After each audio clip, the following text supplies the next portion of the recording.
আমরা 23 তারিখে যখন হাইকোর্ট তুলে দেওয়ার পরে আমাদের রেজাল্টের উপরে যে স্টে ছিল এটা তুলে দেওয়ার পরে তার থেকে আমরা 3 দিন তারপরে এসেছি। 3 দিনই ও জেআরবিটির সাথে আমরা মানে প্রথম দিন দেখা করেছে, বলেছে প্রসেসিং চলছে। তারপরে যে আর তাদের সাথে কোনো আজকে আমরা এসেছি কন্ট্যাক্ট করার জন্য, ওরা আজকে আমাদের সাথে কোনো কন্ট্যাক্ট করে। প্রথম একজন বলেছিল ম্যাডাম আছে উপরে, তার হঠাৎ 2-3 মিনিটের মধ্যে বলছে না ম্যাডাম নেই। তো আমরা এখানে বসে আছি, অন্তত আমাদেরকে একটা ডেট জানিয়ে দিন যে এই দিন রেজাল্ট দেওয়া হবে, এই আশা নিয়ে এসেছি। যদি দেখা না হয় কী করবেন তাহলে? আমরা তো বৃহত্তর আন্দোলনে যাবো করি। এখনও আমরা মানে অনেক আশা নিয়ে জেআরবিটির উপর ভরসা রেখে আমরা এখনও আসছি। পরিচালিত গ্রুপ সি এবং গ্রুপ ডি যে পরীক্ষা অনুষ্ঠিত হয়েছে আজকে প্রায় 14 মাস অতিক্রান্ত, তারপরেও জেআরবিটি কর্তৃপক্ষ আজ পর্যন্ত রেজাল্ট প্রকাশ করতে পারে।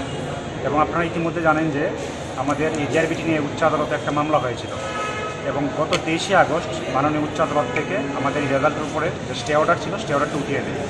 স্টে অর্ডার উঠিয়ে দেওয়ার আজকে প্রায় 23 দিন অতিক্রান্ত। এই 23 দিন অতিক্রান্ত হওয়ার পরেও জেআরবিটি কর্তৃপক্ষ রেজাল্ট প্রকাশ করতে পারছে না।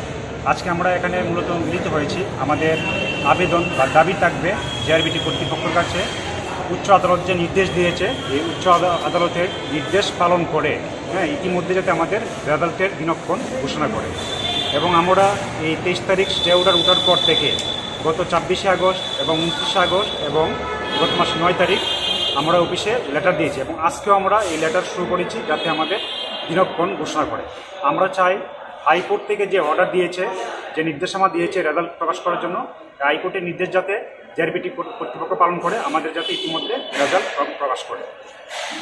দেখা করেছেন আজকে আমরা প্রথমে দেখা করতে চেয়েছিলাম জেআরবিটি কর্তৃপক্ষের যে হেল্প ডেস্কের যে ব্যক্তি রয়েছে আমাদেরকে বলেছিল যে ম্যাডাম অফিসে রয়েছে, কিছুক্ষণের মধ্যে আবার উনি ভুলবদল করে বলছে যে ম্যাডাম নাকি অফিসে নেই। আমরা বুঝতে পারছি না কোনটা সঠিক এবং কোনটা মিথ্যা। আমাদের যাতে অবিলম্বে যাতে একটা ক্লারিফিকেশন দেওয়া হয়, মানে কবে অ্যাটলিস্ট টেন্টেটিভ যাতে দেখতে দেওয়া হয় কবে রেজাল্ট প্রকাশ করা হবে। আমরা দীর্ঘক্ষণ অপেক্ষা করব, যদি দেখা না হয় আমরা পরবর্তী আমাদের নিজের মধ্যে আলোচনা করে পরবর্তী সিদ্ধান্ত নেব এবং অবশ্যই যেটা সিদ্ধান্ত হবে এটা বৃহত্তরের দিকে যাবে। এবং এটা আপনাদেরকে বলে দিই, আগামী দিন যে আন্দোলন করব, আমরা শুধু যে আমরা যারা পরীক্ষার্থী শুধু পরীক্ষার্থী না, আমরা আমাদের মানে পরিবারকে নিয়ে আসবো। এবং আমরা ঠিক আছে এখানে আমার সংখ্যাগত দিক থেকে খুব কমে এসেছি, কিন্তু আমাদের পাশে অনেকেই ফিজিক্যালি না আসতে পারলেও মানে ইয়ের দিক থেকে আমাদেরকে সমর্থন করছে। অনেকে বিভিন্ন কারণে আসতে পারে না, অনেক দূর দূরান্ত থেকে আসে, আসতে পারে না, কিন্তু আমাদের প্রতি সমর্থন রয়েছে।